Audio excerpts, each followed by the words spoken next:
मुळा एक पालेभाजी आहे. मुळा हे क्षुपर कुलातील असून त्याचे शास्त्रीय नाव रॅफॅनस सटायव्हस आहे.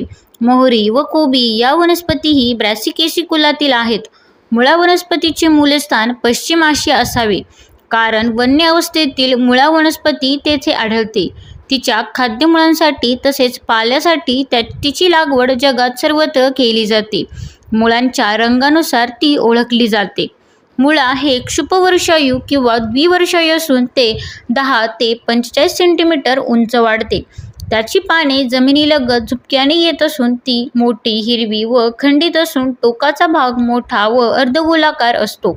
मुळे फुगीर व गोलाकार असून 5 ते 10 सेंटीमीटर लांब व टोकाला निमुळती होत गेलेली असतात. फुले मंजिरीत येतात. ती निळसर ते पांढरी व 2 सेंटीमीटर लांब असून निदलपुंजात 4 हिरवी मुक्तदले असतात. दलपुंजात 4 मुक्तदले असून त्यांची रचना क्रूसासारखी असते. पुमांगात 6 पुंकेसर असून त्यांपैकी 4 लांब व 2 लहान असतात. जायांग संयुक्त, उद्ध्वस्त व 2 दलांचे असून बीजांडे आतील कडांवर रचलेली असतात. फळे टोकदार व चोचयुक्त असून अनियमितपणे संकुचित असतात. कुटपटीक फळांना शेंगा व डिंगरी म्हणतात. फळांत 2 ते 8 गोलाकार बिया असतात. या वनस्पतीची मुळे वेगवेगळ्या रंगांची तसेच आकारांची असतात. पांढरा मुळा 6 ते 15 सेंटीमीटर लांब असतो. तो खोडाजवळ मोठा असून खाली निमुळता होत गेलेला असतो. त्याचा आकार घोट्याप्रमाणे असतो. तांबूस गुलाबी मुळा लहान 5 ते 10 सेंटीमीटर लांब असतो.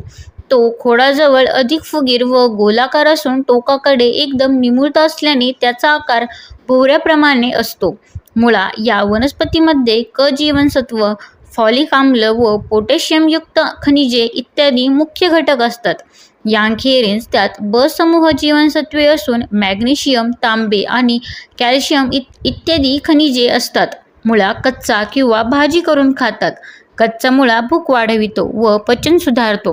मुळा चवीला तिखट असून त्याची तिखट चव सल्फोरॅफेन आणि इंडॉल-3 या संयुगांमुळे असते. ही दोन्ही संयुगे कर्करोग प्रतिबंधक आहेत. लघवीचे विकार, मूळव्याध, यकृताचे विकार, कावीळ व वाढलेली प्लीहा यांवर मुळा गुणकारी आहे. मुळा जीवाणुरोधी, शामक, धमनी विस्तारक, मूत्रल व हृदयबलकारी आहे. लघवी साफ होण्यासाठी पानांचा रस व बी घेतात. बियांतील तेल साबण तयार करण्यासाठी वापरतात. धन्यवाद.